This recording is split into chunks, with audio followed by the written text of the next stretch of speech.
നമസ്കാരം. ബൈബിൾ നിമിഷങ്ങളിലേക്ക് എല്ലാവർക്കും സ്വാഗതം.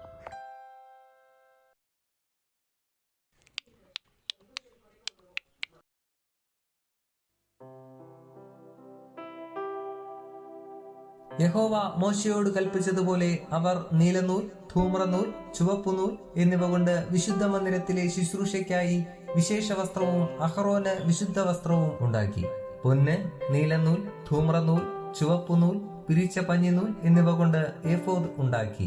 നീലനൂൽ, ധൂമ്രനൂൽ, ചുവപ്പുനൂൽ, പഞ്ഞിനൂൽ എന്നിവയുടെ ഇടയിൽ ചിത്രപ്പണിയായി നെയ്യേണ്ടതിന് അവർ പൊന്ന് അടിച്ചു നേരിയ തകിടാക്കി നൂലായി കണ്ടിച്ചു. അവർ അതിന് തമ്മിൽ ഇണച്ചിരിക്കുന്ന ചുമൽ കണ്ടങ്ങൾ ഉണ്ടാക്കി. അത് രണ്ട് അറ്റത്തും ഇണച്ചിരുന്നു. അത് കെട്ടിമുറുക്കുവാൻ അതിന്മേലുള്ളതായി ചിത്രപ്പണിയായ നടുക്കെട്ട് യഹോവ മോശയോട് കൽപ്പിച്ചതുപോലെ അതിൽ നിന്ന് തന്നെ അതിന്റെ പണി പോലെ പൊന്ന്, നീലനൂൽ, ധൂമ്രനൂൽ, ചുവപ്പുനൂൽ, പിരിച്ച പഞ്ഞിനൂൽ എന്നിവ കൊണ്ട് ആയിരുന്നു. മുദ്രക്കൊത്തായിട്ട് ഇസ്രായേൽ മക്കളുടെ പേർ കൊത്തിയ ഗോമേതക കല്ലുകളെ അവർ പൊന്തടങ്ങളിൽ പതിച്ചു. യഹോവ മോശയോട് കൽപ്പിച്ചതുപോലെ അവൻ ഇസ്രായേൽ മക്കൾക്ക് വേണ്ടി ഏഫോദിന്റെ ചുമൽ കണ്ടങ്ങളിന്മേൽ ഓർമ്മക്കല്ലുകൾ വെച്ചു. അവൻ ഏഫോദിന്റെ പണി പോലെ ചിത്രപ്പണിയായിട്ട് പൊന്ന്, നീലനൂൽ, ധൂമ്രനൂൽ, ചുവപ്പുനൂൽ, പിരിച്ച പഞ്ഞിനൂൽ എന്നിവ കൊണ്ട് പതക്കവും ഉണ്ടാക്കി. അത് സമചതുരമായിരുന്നു. പതക്കം ഇരട്ടയായി ഉണ്ടാക്കി. അത് ഒരു ചാൺ നീളവും ഒരു ചാൺ വീതിയും ഉള്ളതായി ഇരട്ട ആയിരുന്നു. അവർ അതിൽ 4 നിര രത്നം പതിച്ചു. താമ്രമണി, പീതരത്നം, മരതകം ഇത് ഒന്നാമത്തെ നിര.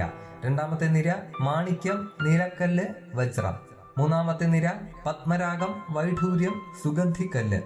നാലാമത്തെ നിര ഗോമേതകം, പുഷ്പരാഗം, സൂര്യകാന്തം. അവ അതതു തടത്തിൽ പൊന്നിൽ പതിച്ചിരുന്നു. ഈ കല്ലുകൾ ഇസ്രായേൽ മക്കളുടെ പേരുകളോടുകൂടെ അവരുടെ പേർ പോലെ 12 ആയിരുന്നു. 12 ഗോത്രങ്ങളിൽ ഓരോന്നിന്റെ പേർ അവയിൽ മുദ്രക്കൊത്തായി കൊത്തിയിരുന്നു. പതക്കത്തിന് ചരട് പോലെ മുറിച്ചു കുത്തുപണിയായി തങ്കം കൊണ്ട് സരപ്പളികളും ഉണ്ടാക്കി. പൊന്നുകൊണ്ട് 2 വളയവും 2 കണ്ണിയും ഉണ്ടാക്കി. വളയം 2 പതക്കത്തിന്റെ 2 അറ്റത്തും വച്ചു. പൊന്നുകൊണ്ടുള്ള 2 സരപ്പളി അവർ പതക്കത്തിന്റെ അറ്റത്ത് 2 വളയങ്ങളിലും കൊളുത്തി. 2 സരപ്പളിയുടെയും അറ്റം 2 അവർ കണ്ണി 2ലും കൊളുത്തി ഏഫോദിന്റെ ചുമൽ കണ്ടങ്ങളിന്മേൽ മുൻഭാഗത്ത് വച്ചു. അവർ പൊന്നുകൊണ്ട് വേറെ 2 കണ്ണി ഉണ്ടാക്കി. പതക്കത്തിന്റെ മറ്റേ 2 അറ്റത്തും ഏഫോദിന്റെ കീഴറ്റത്തിന് നേരെ അകത്തെ വിളുമ്പിൽ വച്ചു. അവർ വേറെ 2 പൊൻകണ്ണി ഉണ്ടാക്കി.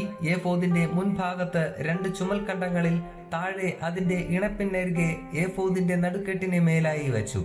പതക്കം ഏഫോദിന്റെ നടുക്കെട്ടിന് മേലായി ഇരിക്കേണ്ടതിനും അത് ഏഫോദിൽ ആടാതിരിക്കേണ്ടതിനും ദൈവം മോശയോട് കൽപ്പിച്ചതുപോലെ അവർ അത് കണ്ണികളാൽ ഏഫോദിന്റെ കണ്ണികളോട് നീല നാട കൊണ്ട് കെട്ടി. അവൻ ഏഫോദിന്റെ അങ്കി മുഴുവനും നീലനൂൽ കൊണ്ട് നെയ്ത്തുപണിയായി ഉണ്ടാക്കി. അങ്കിയുടെ നടുവിൽ കവചത്തിന്റെ ദ്വാരം പോലെ ഒരു ദ്വാരവും അത് കീറാതിരിക്കേണ്ടതിന് ചുറ്റും ഒരു നാടയും വച്ചു. അങ്കിയുടെ വിളിമ്പിൽ നീലനൂൽ, ധൂമ്രനൂൽ, ചുവപ്പുനൂൽ, പിരിച്ച പഞ്ഞിനൂൽ എന്നിവ കൊണ്ട് മാതളപ്പഴങ്ങൾ ഉണ്ടാക്കി. തങ്കം കൊണ്ട് മണികളും ഉണ്ടാക്കി. മണികൾ അങ്കിയുടെ വിളിമ്പിൽ ചുറ്റും മാതളപ്പഴങ്ങളുടെ ഇടയിൽ വെച്ചു. ശുശ്രൂഷയ്ക്കുള്ള അങ്കിയുടെ വിളിമ്പിൽ ചുറ്റും ഒരു മണിയും ഒരു മാതളപ്പഴവും, ഒരു മണിയും ഒരു മാതളപ്പഴവും ഇങ്ങനെ യഹോവ മോശയോട് കൽപ്പിച്ചതുപോലെ തന്നെ വെച്ചു. അഹ്റോനും പുത്രന്മാർക്കും പഞ്ഞിനൂൽ കൊണ്ട് നെയ്ത്തുപണിയായ അങ്കിയും, പഞ്ഞിനൂൽ കൊണ്ട് മുടിയും, പഞ്ഞിനൂൽ കൊണ്ട് അലങ്കാരമുള്ള തലപ്പാവും, പിരിച്ച പഞ്ഞിനൂൽ കൊണ്ട് കാൽച്ചട്ടയും, പിരിച്ച പഞ്ഞിനൂൽ, നീലനൂൽ, ധൂമ്രനൂൽ, ചുവപ്പുനൂൽ എന്നിവ കൊണ്ട് ചിത്രത്തയ്യൽ പണിയായ നടുക്കെട്ടും യഹോവ മോശയോട് കൽപ്പിച്ചതുപോലെ തന്നെ ഉണ്ടാക്കി. അവർ തങ്കം കൊണ്ട് വിശുദ്ധ മുടിയുടെ നെറ്റിപ്പട്ടം ഉണ്ടാക്കി. അതിൽ യഹോവയ്ക്ക് വിശുദ്ധം എന്ന് മുദ്രക്കൊത്തായുള്ള ഒരു എഴുത്ത് കൊത്തി. അത് മുടിമേൽ കെട്ടേണ്ടതിന് അതിൽ നീലനൂൽ നാട കോർത്തു. യഹോവ മോശയോട് കൽപ്പിച്ചതുപോലെ തന്നെ. ഇങ്ങനെ സമാഗമന കൂടാരം എന്ന തിരുനിവാസത്തിന്റെ പണി ഒക്കെയും തീർന്നു. യഹോവ മോശയോട് കൽപ്പിച്ചതുപോലെ ഒക്കെയും ഇസ്രായേൽ മക്കൾ ചെയ്തു. അങ്ങനെ തന്നെ അവർ ചെയ്തു. അവർ തിരുനിവാസം മോശയുടെ അടുക്കൽ കൊണ്ടുവന്നു.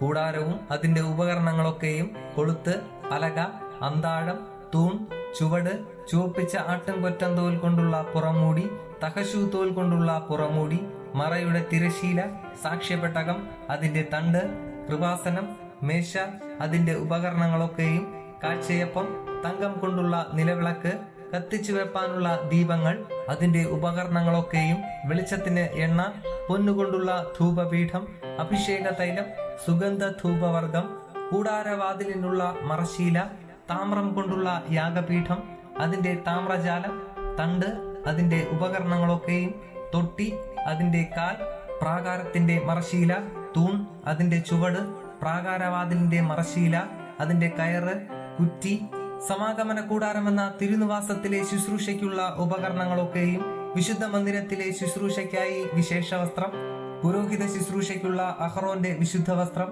അവന്റെ പുത്രന്മാരുടെ വസ്ത്രം, ഇങ്ങനെ യഹോവ മോശയോട് കൽപ്പിച്ചതുപോലെ ഒക്കെയും ഇസ്രായേൽ മക്കൾ എല്ലാ പണിയും തീർത്തു. മോശെ പണിയൊക്കെയും നോക്കി. യഹോവ കൽപ്പിച്ചതുപോലെ തന്നെ അവർ അത് ചെയ്തു തീർത്തിരുന്നു എന്ന് കണ്ട് മോശെ അവരെ അനുഗ്രഹിച്ചു.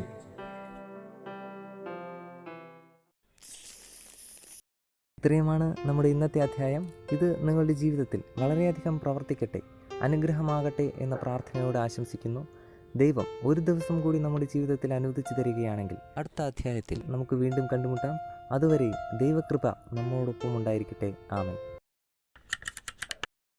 നിങ്ങൾ ആദ്യമായാണ് ഈ ചാനൽ കാണുന്നതെങ്കിൽ ദയവായി ശ്രദ്ധിക്കുക.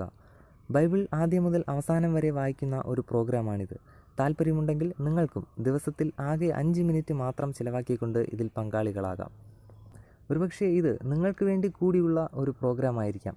ഇതിൽ പങ്കെടുക്കുവാൻ ആഗ്രഹമുണ്ടെങ്കിൽ ഈ ചാനൽ സബ്സ്ക്രൈബ് ചെയ്യുക. പ്രത്യേകിച്ച് നിങ്ങളുടെ സുഹൃത്തുക്കൾക്ക് ആർക്കെങ്കിലും ഇത് ഉപകാരപ്പെടും എന്ന് നിങ്ങൾ കരുതുന്നുണ്ടെങ്കിൽ അവർക്കും ഇത് ഷെയർ ചെയ്യുക. ഒരുപക്ഷെ അതുവഴി നിങ്ങൾ അവരുടെ ജീവിതത്തിൽ ഒരു അനുഗ്രഹത്തിന് കാരണമാകാം. ആദ്യം മുതൽ തന്നെ ബൈബിൾ വായിച്ചു തുടങ്ങുന്നതിനായി ഒരു ലിങ്ക് ഞങ്ങൾ ഡിസ്ക്രിപ്ഷനിൽ കൊടുക്കുകയാണ്. അതുവഴി നിങ്ങൾക്ക് ബൈബിൾ ആദ്യം മുതൽക്കേ വായിക്കുവാൻ സാധിക്കും. ഇനിയുള്ള വചനങ്ങൾ അപ്ലോഡ് ചെയ്ത ഉടനെ തന്നെ അറിയുവാനായി ബെൽ ഐക്കൺ പ്രസ് ചെയ്യുക. ഇതിലൂടെ ദൈവത്തെക്കുറിച്ച് കൂടുതൽ അറിയുവാൻ, ദൈവത്തിൻ്റെ അനുഗ്രഹം കൂടുതലായി അനുഭവിക്കുവാൻ നമുക്ക് കഴിയട്ടെ എന്ന പ്രാർത്ഥനയോടെ നന്ദി, നമസ്കാരം.